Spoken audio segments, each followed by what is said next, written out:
Hey everyone, today I want to showcase this new Daytona floor jack that is sold through Harbor Freight. This is their all-new high-performance, ultra-low profile racing jack. Now, for a long time, Harbor Freight was known for making a lot of really cheap equipment, but in the last about 5 years or so, they've really stepped up their game, especially with these Daytona brand floor jacks. These are very well thought out and very well put together. I actually have two of their long-reach, low-profile steel jacks. Fantastic jacks. I have nothing but good things to say about them. They work on anything from my cars that are lower to the ground, like my Shelbys, or something that is high off the ground, like my Raptor. The main drawback to an all-steel jack is they are heavy. They weigh over 100 pounds each, and transporting them can be a major issue if you want to move them around. Typically with steel floor jacks, where you put them is typically where they spend their lifespan. So for a while now, I've been looking into getting something lightweight like a aluminum jack, something that I can use in different parts of the house, bring it to my shed if I ever need to bring a jack somewhere, something that is easily transportable. One person can easily pick it up and put it in the back of a car or in a truck, and it's not overly heavy or too cumbersome to do so. So when I started looking at the aluminum jacks, I found that Harbor Freight just came out with this new high-performance all-aluminum racing jack. So I decided to pick this thing up. Now, putting this thing together is pretty simple. As with most floor jacks, they are almost fully assembled right out of the box. All I got to do is a little piece of metal that they use to hold the handle support in the down position. The handles, obviously, this is a two-piece handle design. It just has a single steel detent pin. You basically just push them together. You put them in the, push it into the bottom here, twist this to tighten it. It's fully assembled. It takes less than 2 minutes. So assembly is not really an issue. Very, very simple. Now, one universal truth with all floor jacks, regardless of what model or manufacturer, is there's two things you need to do with every floor jack when you purchase one brand new. Number one, you need to do a bleed procedure. It is not uncommon to get a little bit of bubbles out of a brand new floor jack from the factory. You also want to check the fluid level. I did that with this jack. The fluid level was okay, but I actually did get a few bubbles out of it. So I did that procedure, very simple. It explains it in the owner's manual, and it recommends that you do that procedure.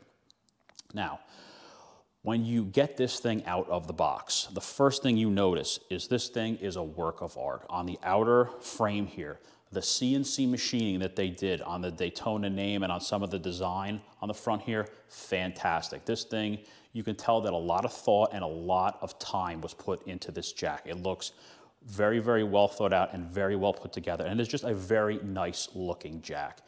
As you start to look at it, you start to notice a few more other details on this thing. There is a lot of heavy aluminum plating used throughout this entire jack. On the frame, on the lifting arm, the aluminum is very, very thick, much thicker than I've seen on a lot of other aluminum racing jacks. Both the outer frame and the lifting arm, the aluminum is 7/16 of an inch thick. Very thick aluminum plating on this. So it's pretty much that construction throughout, and that's about 11 millimeters in total. So like I said, lots of aluminum plating on this thing throughout it to make it very strong and very stiff. So this is not going to have the flex that a much cheaper aluminum racing jack would have. One thing I also noticed is this thing is almost 100% aluminum. A lot of aluminum jacks, in order to save money, manufacturers on less expensive aluminum jacks will typically do the outer frame in aluminum, and sometimes you'll see the wheel supports and the handle support will be aluminum, but to save money, typically the lifting arms, the wheels, a lot of various pieces like the handles, the pump, they will be steel to save money. So it's sort of a mix as a money-saving opportunity. With this thing, you can take a magnet and go around this thing. Almost everything is aluminum. The wheels, the pads, the arms, everything aluminum, the handles, even the housing for the jack itself, the hydraulic pump, aluminum, aluminum, aluminum. Even the handles are aluminum on this thing.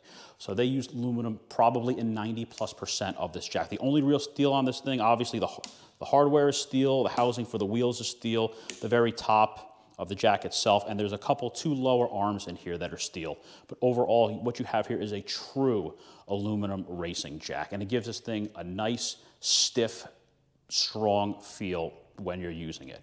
They have a lot of nice features on this thing. Obviously, you have the handle on the one side. The handle's bolted on. If you want to flip it, they drilled the holes on both sides. You can flip it around for righty versus lefty. The jack pad here is easily removable. As with pretty much all Daytona jacks, they have the pad here. If you're working close to the car or some sort of vehicle, you hit it with the pad, you're going to get pad contact instead of metal on metal contact. So it seems to be pretty well thought out and extremely well put together. And since this weighs only 36 pounds, it's very easy to move around. It is very smooth. It is very, very nice to roll around and maneuver. And even if pushing it sideways takes virtually no effort since it's so lightweight. Now, as it sits in the down position right now, 2 3/8 inches in the lowest position. When it's all the way up, it's about 16 inches if you take the pad off of it. If you leave the pad on, it's about 16 and about 3/8 inches in total height. Now, they say it's about 3 full pumps to what they call service height, but it's about 4.5 total pumps to get this thing to its maximum height. And that is your maximum height right there. And even like that, it's still very easy to move around, and it has a very, very overall nice feel to it. So I have to say, just taking the time to look at this thing and look at the machining quality and how well this thing is put together, I am very impressed with this jack. There's virtually no play in this thing at all. It feels very solid. Now, I haven't done a ton of testing with this thing yet. When I got it out of the box, I did a little bit of preliminary testing. I actually threw it under my Shelby just to lift the side of it up because I wanted to see how this thing felt under load. Now, I have a jacking rail on it, so I'm able to lift the car from the center and lift one side of the car at a time. What I found was, even though this is only a 1.5 ton jack, it really is very smooth. And going up, until you start to put a lot of weight on it, you can really pump it pretty well with one hand. But probably the nicest feature that I noticed in the usability of this is how easy it is to articulate the release valve. A lot of jacks can be very difficult to safely lower. Typically, a lot of jacks, once you crack the release valve to allow the hydraulic fluid to flow back into the jack itself, they want to come down really fast. Sometimes you end up trying to close it real quick because you don't want the car to slam on the ground. This thing comes down so smooth and so controllably. The proportioning of the release valve is absolutely perfect on this thing. That's a real concern for anybody with really low profile cars that are very low to the ground. You want to bring the cars down very slowly and very safely. And this did that flawlessly. Absolutely perfect, the controllability. It doesn't, not only can you bring it down slowly, but it doesn't take a lot of effort to crack the release valve loose. Just enough effort where you can comfortably feel that it is coming down, and when it does, it comes down very smooth and very controllably. So the proportioning they did for the valving on this thing, perfect. I wouldn't change a thing on this jack. If there was one thing I had to recommend that I think that they would have been nice for them to add to this thing is just put a pad on the center of the aluminum jack pad on here. So just put a little rubber pad on there, just so you don't scratch out the bottom of something that's potentially an expensive car or something like that. That's really the only thing I would do differently on this thing, but the overall feel and construction of this thing is top notch.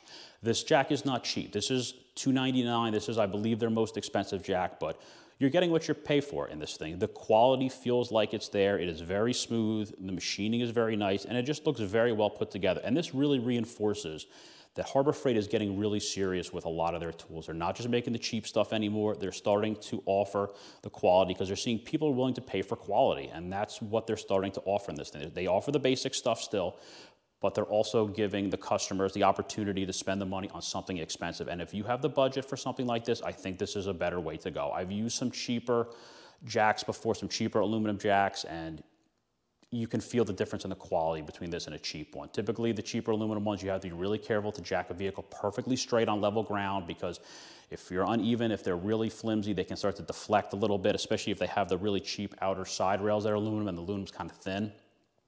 This, you don't get that feeling, I don't think, at all. I haven't done this on any uneven pavement yet, but with the aluminum on the frames being this thick, I don't think you'll get any sort of flex or deflection on these things at all. So if you're looking for a nice, good quality aluminum floor jack and you're willing to invest the money, I think this is a jack you should take some serious consideration into looking at. Now, I'm going to do some more videos with this thing. I want to do this thing. I actually have access to one of the older style blue Pittsburgh aluminum jacks they had from years ago that were their popular aluminum jacks. I also want to compare this to my steel Daytona as well. So I hope you enjoyed the video. Thanks for watching.